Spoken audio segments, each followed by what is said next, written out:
Nuit. Chapitre 7. Sire. À eux deux, Monsieur Kilgro et Mademoiselle Pédicure lui avaient fourni tous les indices nécessaires. David se remémora leurs paroles. Certaines aiguilles sont plus grosses que d'autres. Cela devrait vous mettre sur la bonne voie. Or, justement, David venait de voir la plus grosse aiguille de toutes. Un obélisque en pierre comme celui qui orne les bords de la Tamise, l'aiguille de Cléopâtre. Et d'où venait cet obélisque? D'Égypte, bien entendu.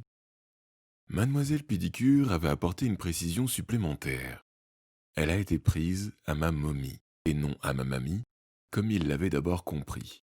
Mademoiselle Pédicure ne parlait pas de sa grand-mère. Elle voulait dire que sa statuette avait été ensevelie avec elle, avec sa momie. David marchait d'un pas plein de fougue. À l'extrémité de la galerie, la tête d'un bélier géant lui jeta un regard indifférent.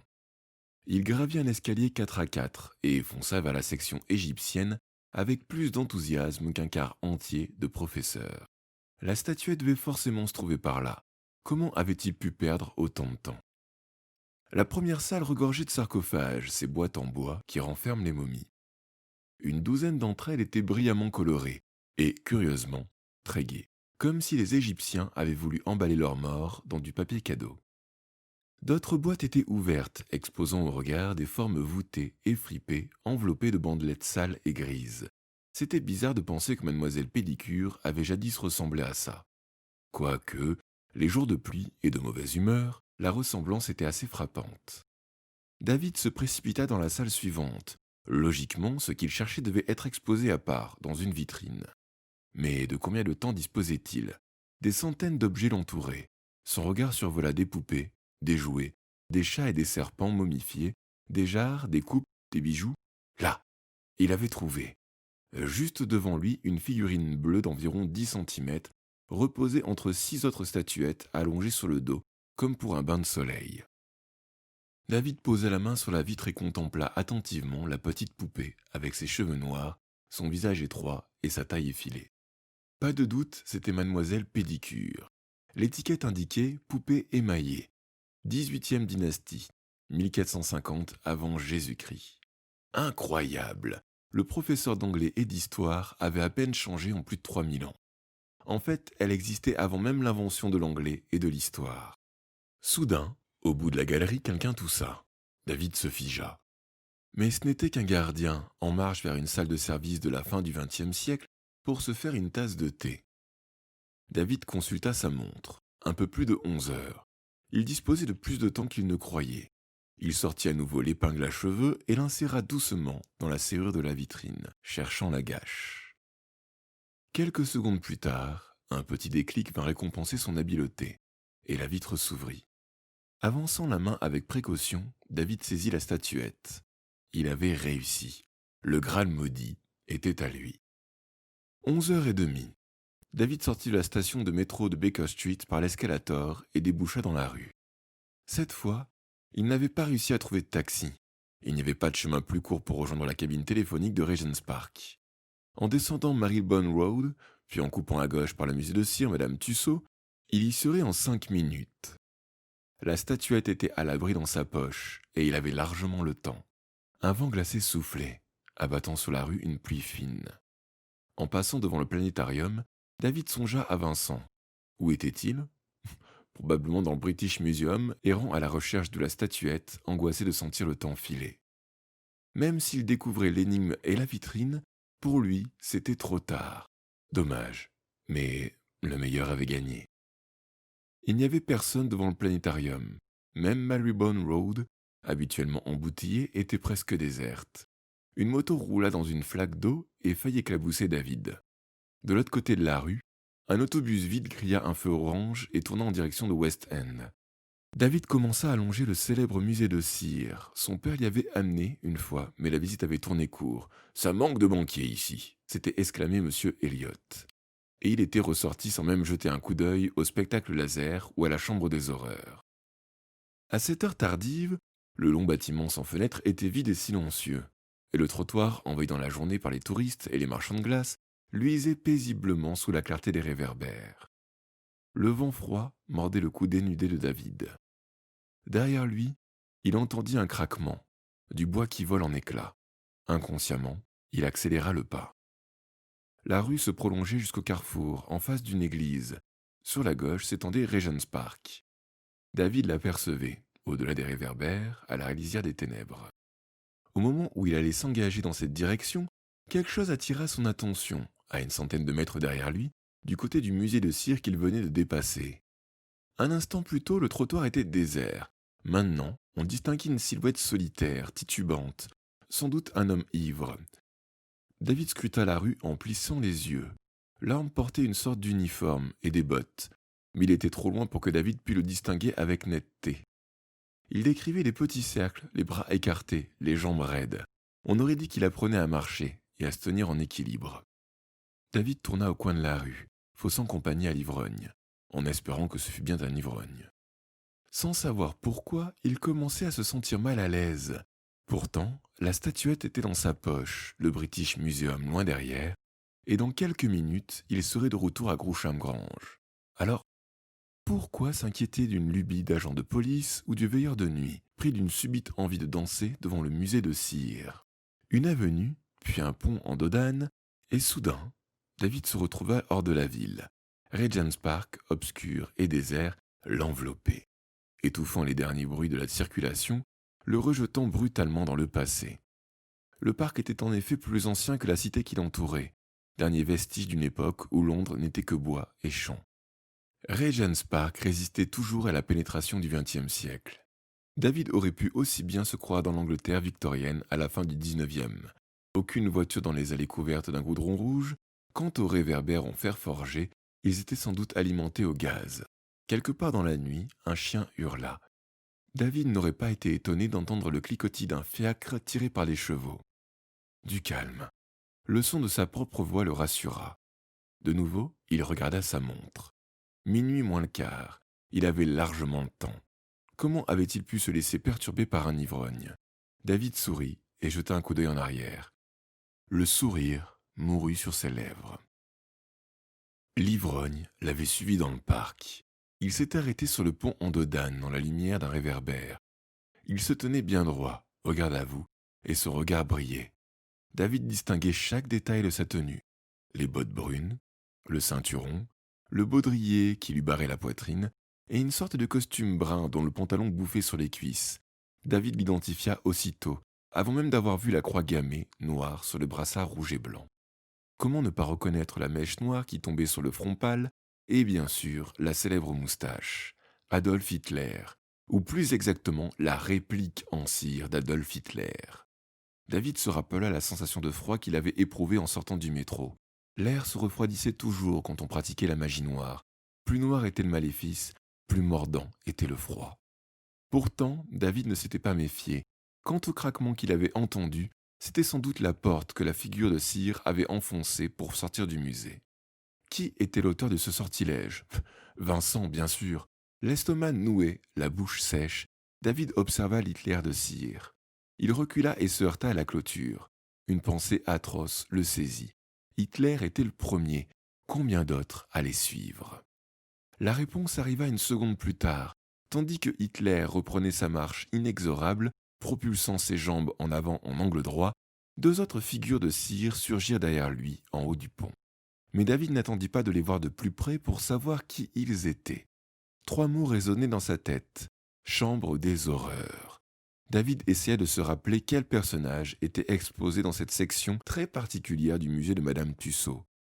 Il avait de désagréables pressentiments qu'il risquait de les rencontrer d'un instant à l'autre.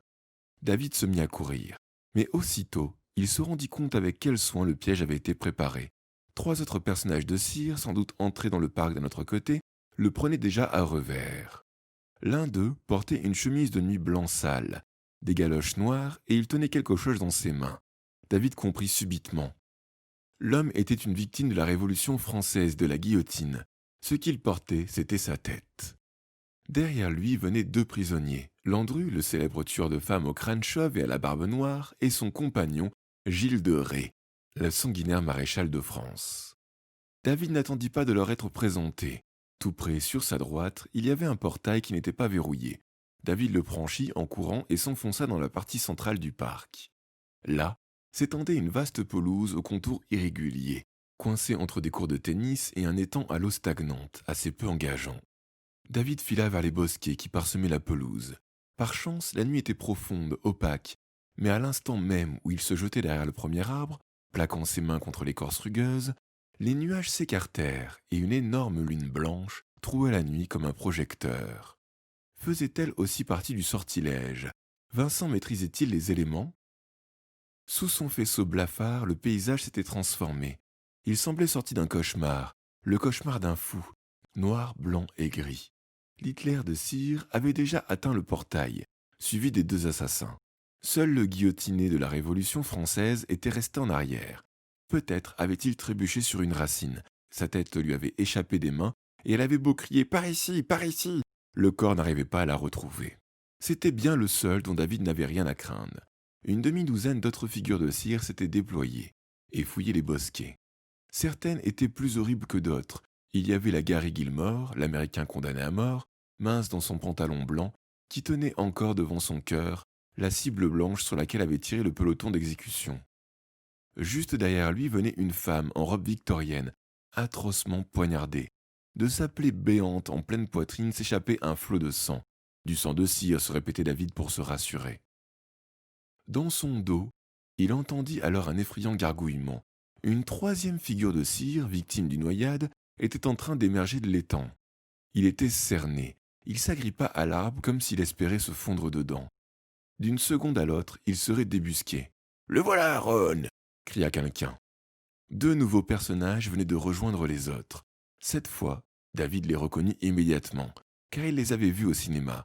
Ron et Reginald Cray, les 2 frères qui avaient terrorisé Londres dans les années 60.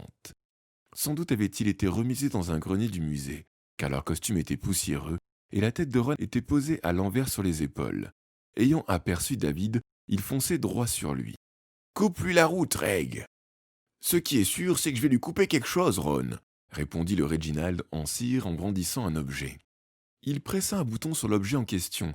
Jaillissant de son poing comme une langue de serpent, une lame de 20 cm fendit le faisceau de la lune. « À toi de jouer, Reg !» s'esclaffa l'autre en tournant son corps de façon que sa tête pût profiter du spectacle. Le souffle rock, David quitta son abri et s'élança au pas de course. Les figures de cire l'encerclaient telles des somnambules ou d'horribles jouets mécaniques pris de folie.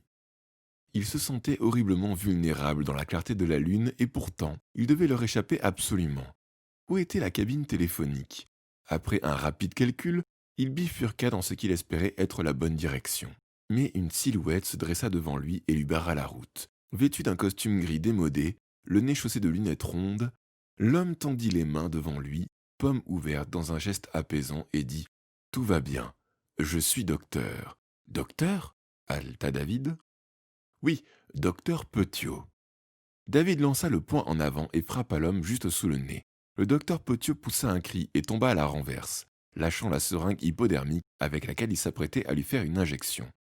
David reprit sa course. Dans son dos, Hitler aboyait des ordres dans un allemand hystérique et incompréhensible. Avec un peu de chance, les autres ne comprenaient pas mieux. La pelouse s'incurvait derrière les cours de tennis. Au-delà, elle était bordée d'un bouquet d'arbres et d'arbustes.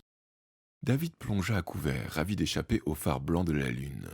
Apparemment, l'obscurité déconcerta les figures de cire. Elles restèrent en arrière, se cognant les unes aux autres, comme si elles craignaient de franchir la frontière entre la lumière et l'ombre. Apercevant une grille en fer forgé, David se précipita vers elle et s'y agrippa des 2 mains. Le cœur battant à tout rompre, il essaya de reprendre ses esprits. Puisqu'il ne l'avait pas attrapée, il avait encore le temps d'atteindre la cabine téléphonique et de rentrer à Groucham-Grange. Il tâta la poche gauche de son pantalon. La statuette s'y trouvait toujours. Vincent. Il murmura son nom, les dents serrées. Tout cela ne pouvait être que l'œuvre de son rival. Vincent s'était débrouillé pour le suivre depuis le British Museum et il avait lancé un sortilège sur Marylebone Road. Il avait triché. Il avait transgressé la règle interdisant d'utiliser ses pouvoirs magiques. Mais pire encore, David ne pouvait pas se défendre. Comment faire disparaître les figures de cire? Et, à supposer qu'il puisse se servir de ses pouvoirs, ne risquait-il pas d'être disqualifié? David serrait les barreaux tellement fort que le métal lui mordait la chair. Il jeta un coup d'œil au-delà de la grille, et pour la première fois depuis qu'il était entré dans le parc, il se remit à espérer. La cabine téléphonique était en vue et libre d'accès. Minuit moins 10. Tout ce qu'il avait à faire, c'était de passer par-dessus la grille et de traverser une autre pelouse, et là, il serait sauvé. Il jeta un coup d'œil en arrière. Hitler à leur tête, les figures de cire, rassemblées en demi-cercle, s'apprêtaient à fondre sur lui. Deux seulement étaient restés en arrière. Elle jouait au tennis avec la tête du Français guillotiné sans se soucier de ses protestations. Mais Reginald Cray était toujours là, armé de son couteau, et son frère aussi brandissait un pied de biche. Quant au docteur Petiot, il avait sorti deux autres seringues et un scalpel. David ignorait si leurs yeux en verre leur permettaient de voir dans l'obscurité. Néanmoins, il était sûr d'une chose, ils approchaient lentement, mais sûrement. Vite, David prit appui sur la grille et s'élança pour sauter par-dessus. Trop tard. Du coin de l'œil, il aperçut un mouvement. Quelque chose le frappa en pleine figure, puis on le tira en arrière. L'espace d'un instant, tout tournoyait autour de lui. Quand il tomba sur le dos, le choc lui coupa le souffle. Quelqu'un se pencha au-dessus de lui. « Hé, vous autres, je l'ai eu, venez, il est là !» La voix était perçante et surexcitée.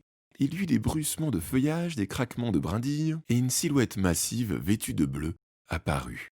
David essaya de se lever sans résultat. C'était une femme habillée d'une robe bouffante en velours et soie qui la faisait paraître énorme. Couronnant sa tête, une tiare en argent sertie de diamants étincelait dans la nuit. David la reconnut à sa tignasse rouquine et ses grosses joues, que le plaisir de la victoire faisait briller. C'était Sarah Ferguson, la duchesse d'York. Elle l'avait assommée avec son sac à main. « Bravo, votre Altesse !» la félicita le docteur Petiot. Il n'avait plus donné à cause du coup que lui avait asséné David, et il avait perdu un œil. « Ja, sehr gut, Fräulein Fergie !» acquiesça Hitler. David sortit la statuette de sa poche et essaya de se relever. Le parc se mit de nouveau à tournoyer autour de lui, de plus en plus vite. Il voulut parler, articuler une formule magique capable de le tirer de là, mais sa gorge était sèche et les mots ne sortaient pas. Il regarda les visages sans vie qui le fixaient d'un air mauvais et leva une main. Alors, la duchesse le frappa pour la seconde fois et il perdit connaissance.